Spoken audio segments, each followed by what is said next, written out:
क्या सचमुच में मुसलमान ठगा गए हैं जिस तरीके से एनडीए के लोग हवा बना रहे हैं? ये कौन लोग हवा बना रहे हैं? जो लोग लोकसभा में 440 सीटों में एक भी मुसलमान को नहीं दिए। पूरे देश में मुसलमानों के प्रतिनिधि के नाम पर दो लोग हैं, एक जम्मू कश्मीर से राज्यसभा से और एक उत्तर प्रदेश से विधान परिषद से।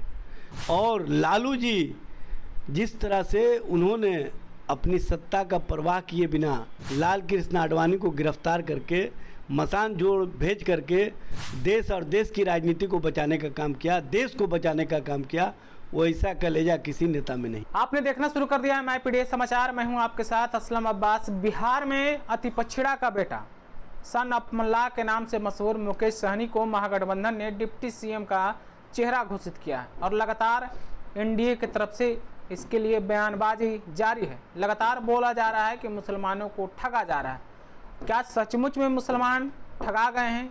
क्या सचमुच में मुसलमानों के साथ धोखा हुआ? हम इसी मुद्दे पर आज बातचीत करने के लिए आए हैं। राजद के प्रवक्ता एजाज अहमद जी, उनसे हम जानेंगे। तो सबसे पहले तो एजाज यही बताइए, क्या सचमुच में मुसलमान ठगा गए हैं जिस तरीके से एनडीए के लोग हवा बना रहे हैं? ये कौन लोग हवा बना रहे हैं? जो लोग लोकसभा में 440 सीटों में एक भी मुसलमान को नहीं दिए। पूरे देश में मुसलमानों के प्रतिनिधि के नाम पर दो लोग हैं, एक जम्मू कश्मीर से राज्यसभा से और एक उत्तर प्रदेश से विधान परिषद से। जो पूरे देश में करीब 8000 के प्रतिनिधि हैं, उसमें दो मुसलमान हो, उस पार्टी से हमको सर्टिफिकेट की आवश्यकता है क्या?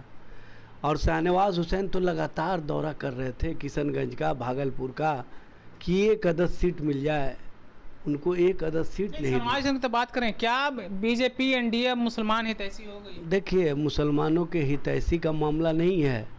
ये लोग मुसलमान के हितैषी होते तो मुसलमानों के संबंध में जिस तरह का शब्द गिरिराज सिंह ने इस्तेमाल किया, जिस तरह का शब्द अशोक यादव MP ने मधुबनी ने इस्तेमाल किया, जिस तरह का बचौल इस्तेमाल करते हैं, ऐसे लोग उनके पार्टी में नहीं होते।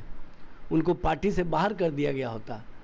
जिसका सुबह आँख खुलते ही मुसलमान को अपशब्दों से अलंकृत करने के लिए रखा गया हो और वो पार्टी और उस पार्टी के नेता मुसलमानों के संबंध में बातें करते हों, तो ये हास्यास्पद है। और कहीं ना कहीं वो लोग खुद अपने आप में चिढ़ा रहे हैं लोगों को, या लोगों को बता रहे हैं कि हम मुसलमानों के हितैषी नहीं हैं। हम तो सिर्फ घड़ियाली आंसू बहा करके मुसलमानों को ये बताना चाहते हैं कि हम तुम्हारी राजनीति के नैरेटिव को समाप्त करने के लिए तुम्हारे साथ खड़े हैं। क्या अति पिछड़ा समाज का जो बेटा को डिप्टी सीएम घोषित किया गया है, वो लोग मुसलमानों को बरगलाने की कोशिश कर रहे हैं? देखिए, एक चीज़ जान लीजिए, तेजस्वी जी और मुकेश सहनी जी सीएम और डिप्टी सीएम के उम्मीदवार घोषित हुए हैं। उसके बाद अशोक गहलोत जी ने जो बातें कही थी कि और भी सामाजिक समीकरणों का ख्याल रख करके घोषित किया जाएगा, समय का इंतज़ार करना चाहिए, धैर्य नहीं खोना चाहिए। और भारतीय जनता पार्टी को तो हम मौका नहीं देने जा रहे हैं। जो वो एजेंडा की राजनीति चलाना चाहती है, जो एजेंडा के अनुसार राजनीति करना चाहती है, उस राजनीति के नैरेटिव में इंडिया महागठबंधन फंसने वाला नहीं है। और एक बात और मैं आपको बता देना चाहता हूँ, लालू प्रसाद जी जब बिहार के मुख्यमंत्री थे, श्रीमती राबड़ी देवी जी जब बिहार के मुख्यमंत्री थी, तो विधानसभा और विधान परिषद दोनों जगह विधानसभा का अध्यक्ष गुलाम सरवर साहब थे, विधान परिषद के सभापति जाबिर हुसैन साहब थे। और इन दोनों ने उर्दू को विधानसभा विधान परिषद के कार्य प्रणाली में स्क्रिप्ट के तौर पर लागू करवाने का काम किया, उर्दू को एक नए दिशा में ले जाने का काम किया। हम बात करें, क्या इस विधानसभा चुनाव में मुसलमानों को लेकर क्या एनडीए बीजेपी जदयू जो 2.5% 18% की बात कर रही है, कहीं ना कहीं क्या मुसलमानों को बरगलाने की कोशिश है, या फिर अति पिछड़ा समाज से भाजपा और एनडीए को नफरत हो गया? देखिए, सबसे पहले बात जान लीजिए, अगर मुसलमानों के ये हमदर्द होते तो जितना उनको 101 सीट मिला है, एक मुसलमान को भी उम्मीदवार बनाए होते। बेचारे शाहनवाज बैठे रह गए, उनको उम्मीदवार नहीं बनाया। और जनता दल यू जो पिछले चुनाव में 11 मुसलमानों को टिकट दिया था, इस बार 4 टिकट दिया। 4 टिकट इसलिए दिया कि जनता दल यू को कांधा देने में ये लोग काम आ सके। जनता इस बार कहानी खत्म। जनता दल यू को कांधा यही 4 लोग देंगे, कहानी उनकी ख़त्म है। और लोजपा 29 में एक भी नहीं। अरे वाह, किस तरह एक सीट दी है, एक दिया है। वाह रे आप लोगों का फ़लसफ़ा। मुसलमानों के हमदर्दी का दावा करते हो और मुसलमानों को प्रतिनिधित्व के नाम पर ज़ीरो करते हो। मांझी और उपेंद्र कुशवाहा ने तो एक भी सीट नहीं। भाई मांझी और उपेंद्र कुशवाहा के संबंध में बताया ही नहीं जा सकता है।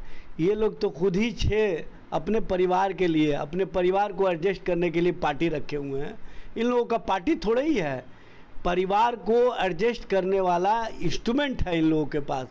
और वो इंस्ट्रूमेंट को भारतीय जनता पार्टी अच्छी तरह समझ चुकी है, इसीलिए मांझी जी को 6 सीट दिया है। उसमें 4 इन्होंने अपने परिवार को दिया है और 2 इन्होंने अपने प्रदेश अध्यक्ष के परिवार को दिया है। और उपेंद्र कुशवाहा जी ने भी 2 अपने परिवार को दिया है, 2 उनके सलाहकार जो थे, जो साझेदार भी बनते हैं उनके हर मामलों में, उनको दिया है। और 2 जो उनके लिए सारे व्यवस्था करते हैं उनको दिया है। इसलिए बताने की आवश्यकता नहीं है।